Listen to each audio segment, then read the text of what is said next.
Augustine Chacon stalked the twilight of the frontier, a phantom horseman whose legend grew as the 19th century waned. From his Sonoran sanctuary, he orchestrated lightning raids into Arizona territories, leaving only whispers and emptied strongboxes in his wake.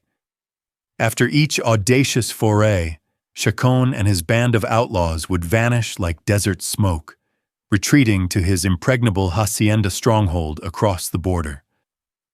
To those who sheltered him, he wasn't merely a bandit, but a folk hero, a defiant spirit redistributing wealth in a land of harsh inequalities. Campfire tales claimed Chacon's revolver bore 30 death marks etched into its wooden grip. Such dramatic accounting belongs more to dime novels than historical record. The practice of notching weapons for kills existed primarily in the feverish imagination of pulp writers. His reign of terror crumbled in 1896 when he gunned down Deputy Sheriff Pablo Salcido in Morency's dusty streets. Justice moved swiftly. Lawmen captured Chacon before he could slip across his sanctuary border. In Solomonville's weathered courthouse, 12 men sealed his fate with a murder conviction and date with the gallows. The notorious shadow of the borderlands appeared finally trapped in the harsh light of justice.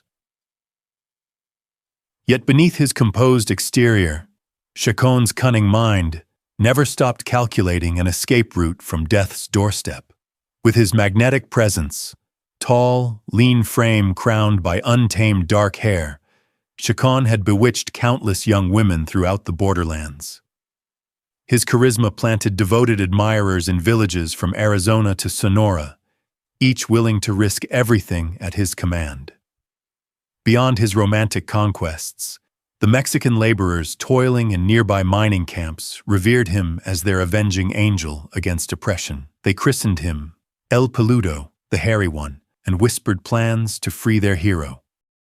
Approximately 1 month before his scheduled execution, a devoted female admirer delivered Chacon a Bible, its spine concealing a slender hacksaw blade. The visitor's deliberate flirtation with the jailer planted seeds of distraction that would later bear fruit. Among his cellmates were 2 musicians equipped with a guitar and concertina, unwitting accessories to the escape plan. Under cover of darkness, Chacon methodically weakened the cell bars, while his imprisoned compatriots performed boisterous corridos, their passionate musical renditions effectively masking the persistent rasp of metal against metal. On the crucial evening, his female accomplice returned to implement the final phase, employing calculated charm to entice the night guard away for a romantic moonlight interlude. The night jailer, succumbing to temptation's oldest strategy, abandoned his post for a moonlit rendezvous, unwittingly opening the door to Chacon's vanishing act into the darkness. Augustine Chacon resumed his lawless existence, but the newly formed Arizona Rangers were methodically closing the distance. The cunning Captain Bert Mossman orchestrated the ultimate deception. Assuming the identity of a fellow outlaw, he masterfully manipulated Chacon into joining an alleged horse theft operation, targeting Colonel William C. Greene's prestigious ranch holdings in the San Rafael Valley. The legendary pursuit culminated near the border, where Mossman's carefully orchestrated deception reached its climax. With precision timing and steady nerves, the Ranger captain revealed his true identity, disarmed the notorious outlaw, and returned him to Arizona justice. A tactical masterpiece that stands among the most audacious captures in Western law enforcement history. The Mexican government issued formal diplomatic protests against the operation, but their objections could not penetrate the prison walls that once again confined Chacon. This time, no escape would interrupt justice's course.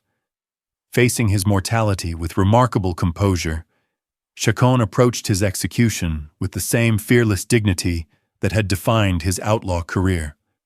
As he stood upon the gallows, he surveyed the assembled crowd, his gaze finding allies and admirers. With a serene smile crossing his face, he delivered his succinct farewell. No last words. Time to hang. Adios, todos amigos.